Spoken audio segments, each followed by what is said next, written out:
Today's topic, want to talk a little bit about how we do our campaign optimizations. And, Jordan's specific question was, what do we do when a campaign is underperforming, and what things can we do to improve performance? But I've kind of stepped back from that a little bit and really just talking overall about our campaign management. So I gotta find the share screen, make sure I'm sharing the right one. So when I think about campaign management, right, there are two phases to it. And they're not always discretely separate phases, but often they are. The first is lead volume, and then the second is lead quality. And so why do I say there are two phases? It's hard to work on lead quality until we've built enough lead volume that the campaign is performing the way we expect it to. So often lead volume comes first. Let's make sure the campaign is working properly and producing enough leads and everything is kind of clicking. And then we transition into lead quality. But if we have time, going to talk a little bit about both. So lead volume, right? Very simply, how can our campaign optimizations, what we're doing in Google at the campaign level, influence volume for a community? And I know I've talked about this with many of you, but it's just worth revisiting. And this is why I'm such an analytical person, or at least maybe why my analytical personality is good for this digital advertising, is it is a mathematical relationship. Okay, it's a simple mathematical relationship. So obviously, the first thing is budget. How much are you spending? The more money that you're going to spend, right, the more leads that you can generate. The less money that you spend, the less leads you're going to generate. And in a perfect world, right, the budget is going to be sized to the needs of the community. And the needs really are how many open rooms do they have? What is their turnover rate? And can we help them make progress, right? Are they generating more leads and move-ins than they're losing and making ground if they need to? But rarely it's a perfect world, and often the budgets are affected or constrained by financial considerations that are well beyond our control. But it's no, secret that budget's a significant factor in the lead volume. The second piece is the cost per click. Google is an auction. The cost per click is determined every time somebody does a search. Every time somebody does a search, Google does an auction. It says, hey, who's interested in bidding on this right now? How much are you willing to pay? And then they take some other factors into consideration, like how relevant is your ad to what the person is searching? What has your history been?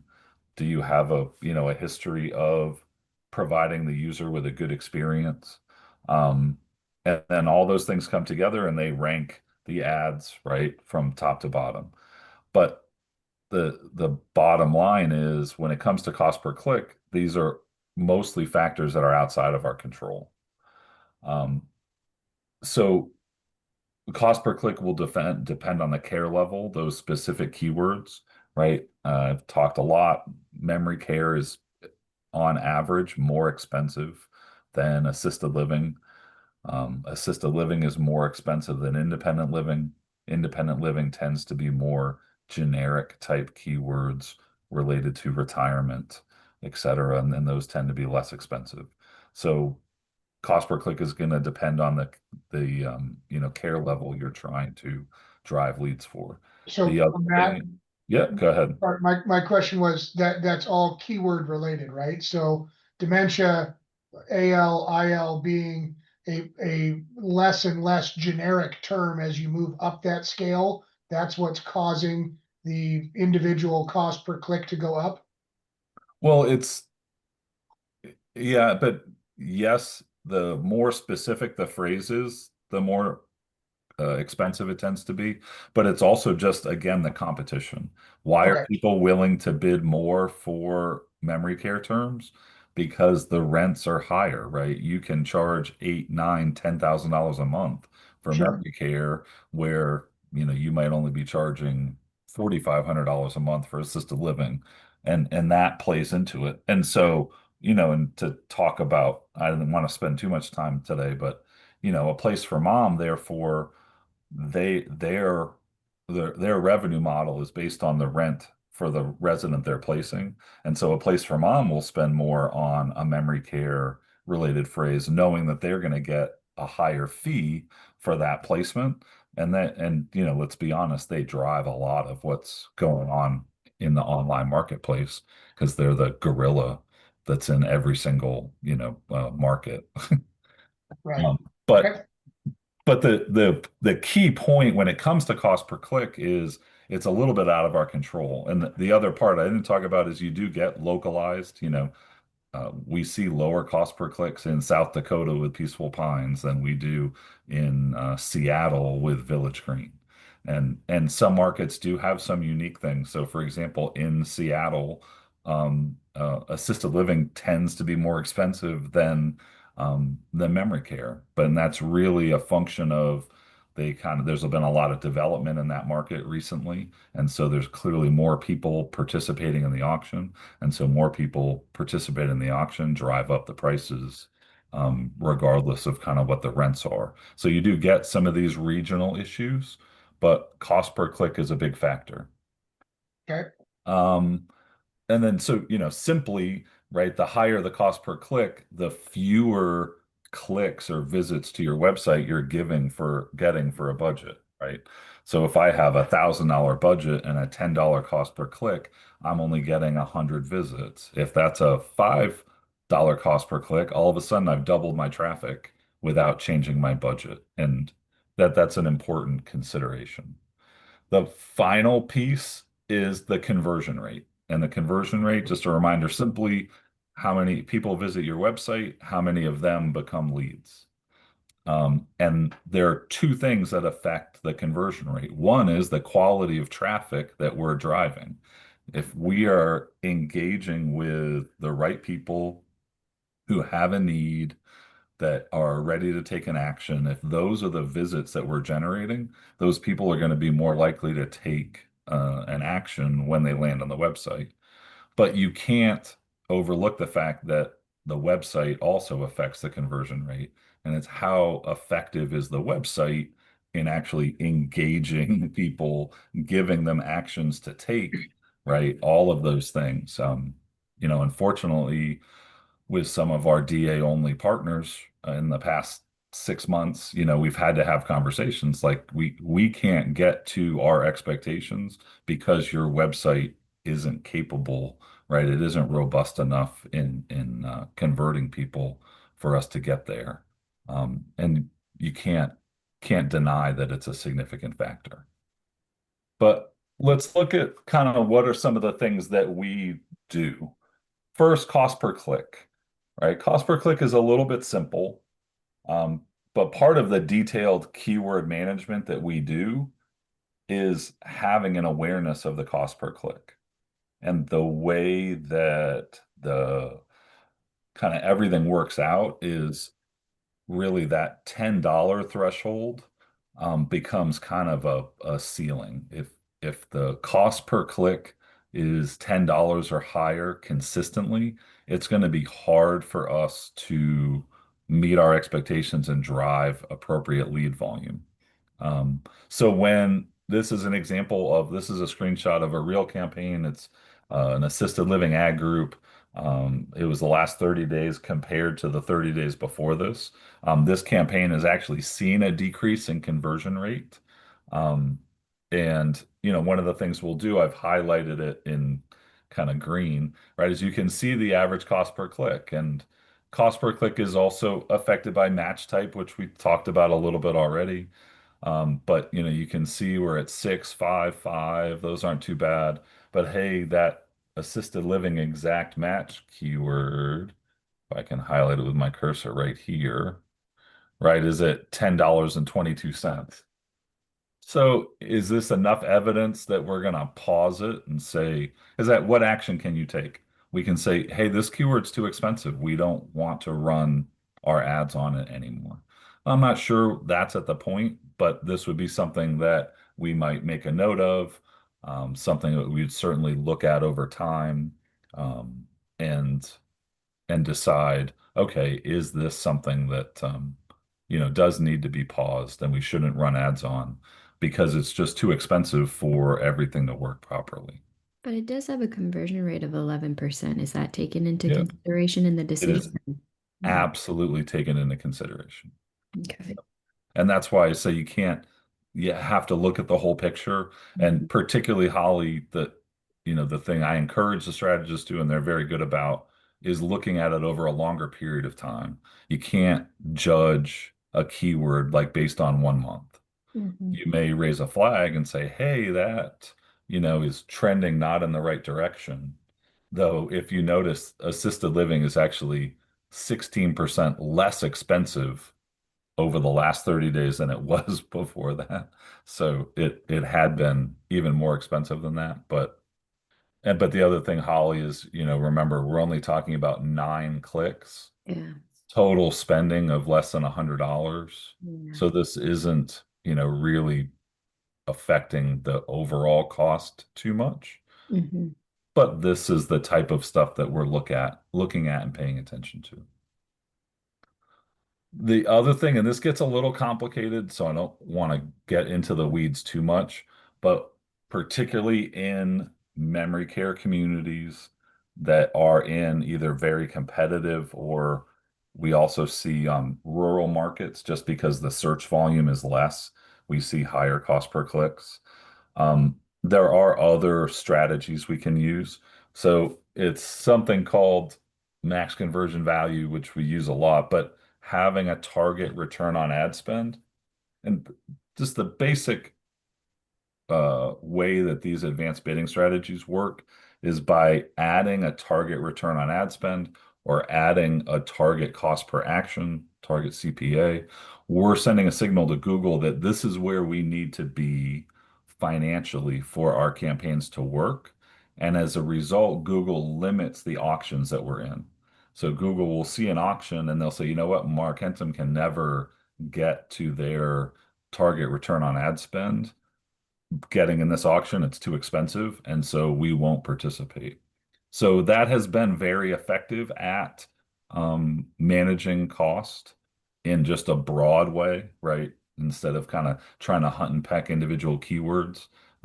But it also can have effects of literally limiting.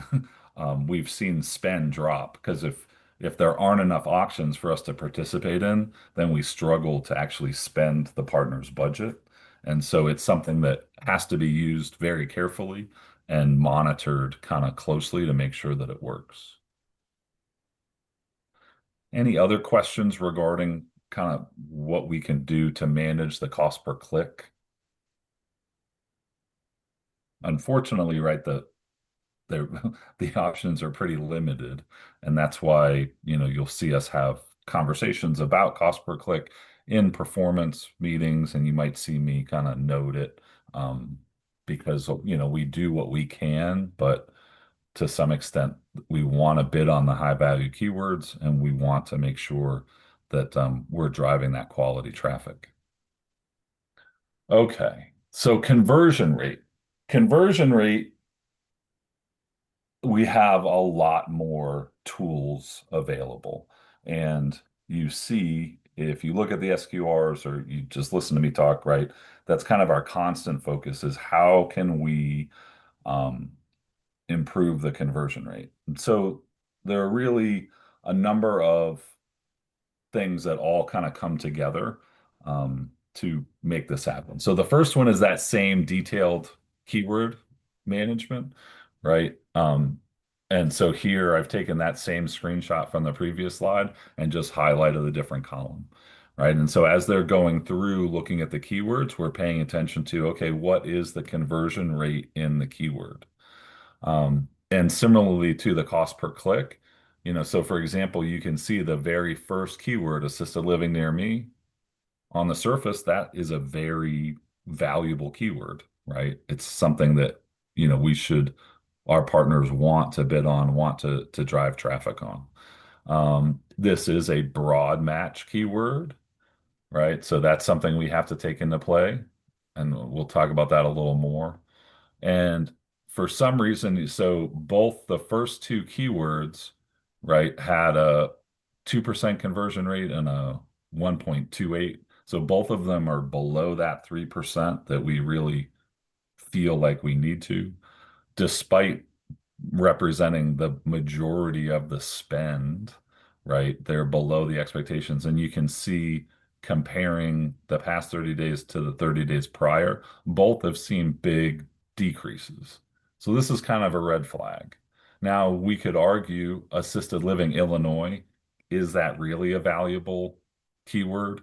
Um, having state level keywords, people doing state level searches, don't necessarily have that kind of specific intent that we like to see. So we might want to look into that a little more. But similarly to the cost per click, this is monitoring over time, and the real response would be, no, this keyword just is not going to get us where we need to be. So I'm going to pause it. And by pausing it, you're allowing that spending to flow to other keywords, right? So it would be a judgment on assisted living near me. You know, is this just really not going to work? If it's not going to get us to where we want to be, or assisted living Illinois would probably be a better one. And this is why when we talk about experience in senior living and judgment and having actual live strategists touch campaigns, that this is exactly what we're talking about, right? You can't AI your way into, do I pause assisted living Illinois or not? Right? I have to have worked in these campaigns, seen the keywords, right? Understand, be able to look at it from many different perspectives before I make that judgment. But that's the first thing we're doing when we're trying to maximize conversion rate, is looking at this level of detail, um, to understand what is working, what isn't, and what we can do. The next thing would be, oop, my slideshow stopped. The next thing would be, we've talked about it, search terms, right? So if you remember, search terms are what people actually searched. So Google is constantly taking a keyword, matching it to something someone actually searched. And they, depending on the match type, are taking more and more latitude, right? And so it's important to look at, okay, what are the search terms? Because an easy way to improve conversion rate is to, if there are poor quality search terms that Google is serving our ads on, and we can exclude them, then that is going to take that poor quality traffic off, and maybe now on the rest of the traffic we're going to meet our expectations, right? So again, that example, if I have 100 clicks and I'm getting a 2% conversion rate, right? So I had two conversions out of that 100 clicks. Well, let's say 30 of those clicks were bad. If I can exclude that traffic, now I'm getting two conversions out of 70 clicks, and I'm much closer to where our expectations are and what we need to be. So that constant culling. And so again, this is the live example of that same one. And you can see, for example, it didn't represent 100 or 20 clicks, but we found this competitor, Anthony Place. Google was showing our ads on this competitor term. That's not ever going to be a good long-term strategy for us. We know, for a bunch of reasons. So you can see the strategist already excluded that. And so by looking at the search terms, understanding them, excluding those ones that aren't valuable, um, and also, to some extent, depending on the traffic, looking at the conversion rates. But I doubt, we would never really, even though it had no conversions during this time period, exclude assisted living near me. We want to show, for assisted living near me.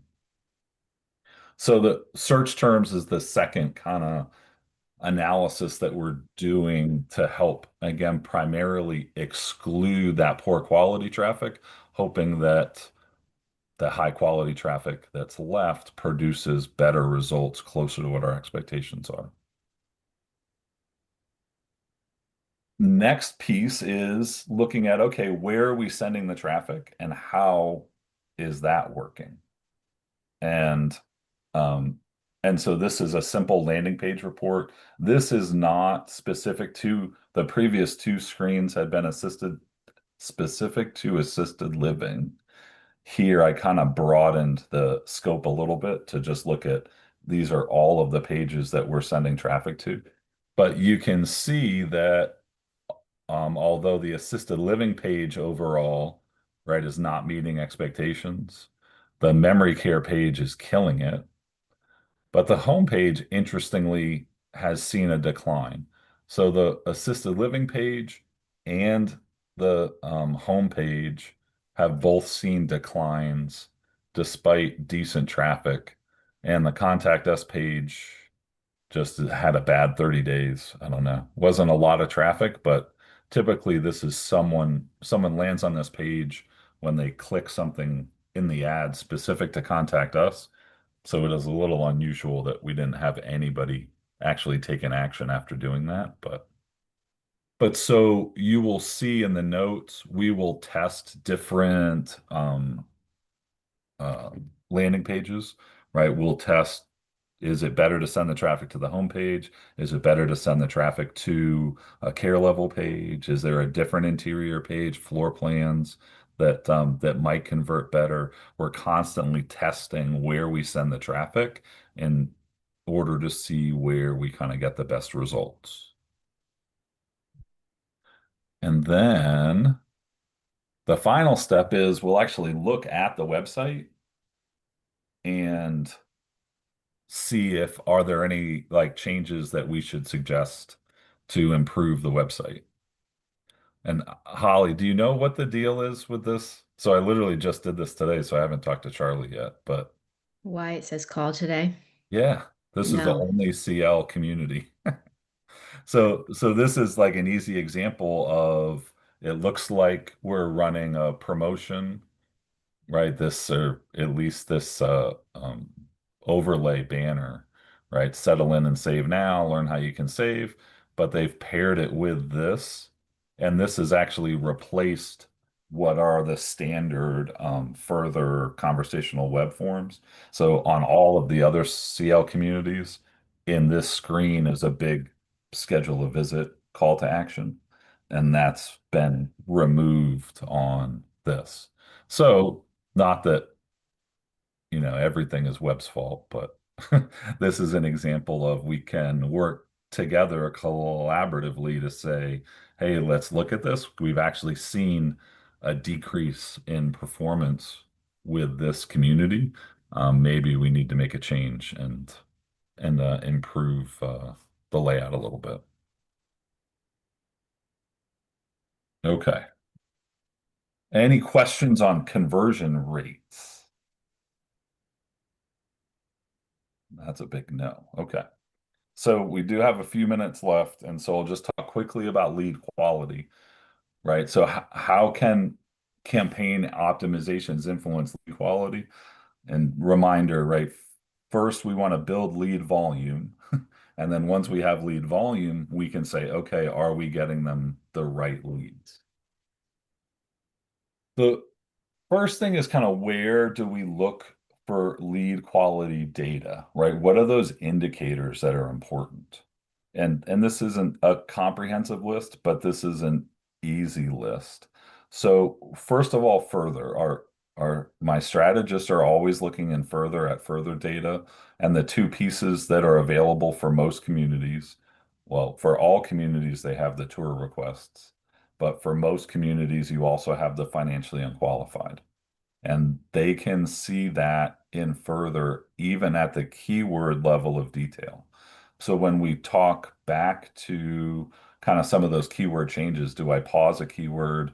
Is this the right keyword? Oftentimes that research will extend into further to say, well, let me look, because if this keyword only had a 2.6% conversion rate, but it's producing a lot of tours, maybe it's worthwhile, for example. whenever we hear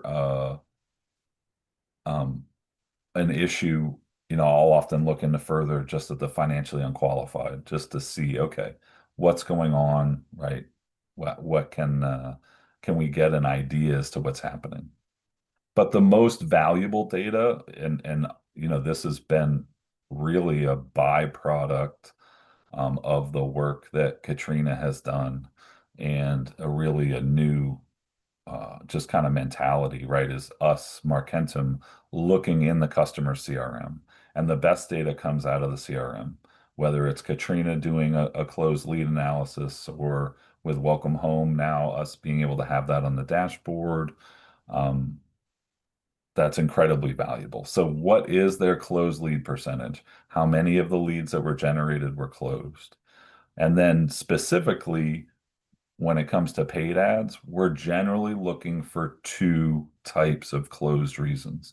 And I say these two because these are ones we can control, right? If they have a lot of leads that are closed for a chosen other community, I'm sorry, there's very little I can do to help about that, right? But if they have a lot of leads closed for financially unqualified, that says, we're not sending them the right traffic.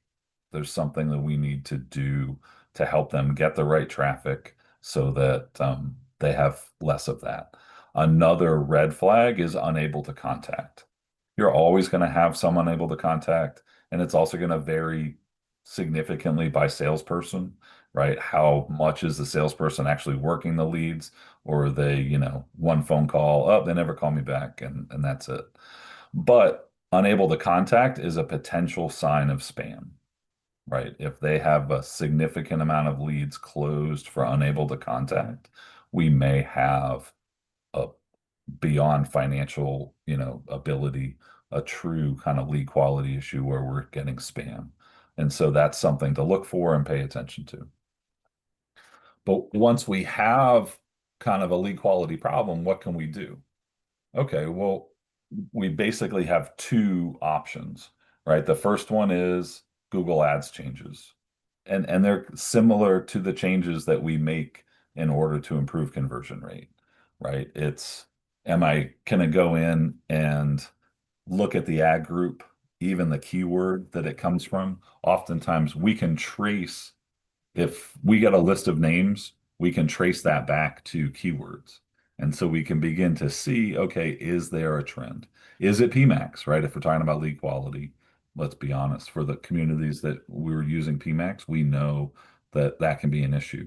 So if we ever can get a list of names, we can tie it back and then consider, okay, what can we do at the campaign level to reduce that, to improve the quality of the traffic.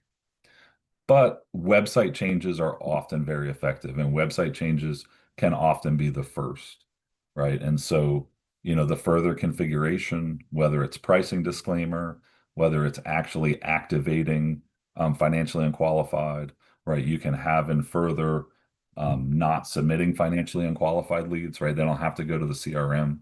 Those are some of the easy things in further that you can do to cut down if financial qualification is really the issue. Another thing with financial qualification, right, is adding pricing to the website. And and I don't know that there is a one size fits all answer for whether you should have pricing on your website, but certainly if you're struggling with a significant amount of financially unqualified leads, adding pricing to the website is one way to address that. Okay, I've gone 2 minutes over my time. Mister, I thought I had enough time to talk about lead quality. Does anyone have a quick question? I respect your time. Everyone's like, nope, I'm finishing my lunch. Well, This was very helpful. Thank you. Yeah. I appreciate And your attention. And as I said, I'll share the summary of this as well as the recording. And sales guys, I guess you need to think, and do need to get Kim's input, but I think some of these are often good to share with prospects. Yeah. I talk about this level of detail all the time when Right. I get somebody who wants to know it. Yeah. So I'll make sure you know where this folder is, and everybody can kind of easily get back and refresh themselves if they're having a conversation This that level of goes in this detail is a direction. differentiator as to why we're good at what we do.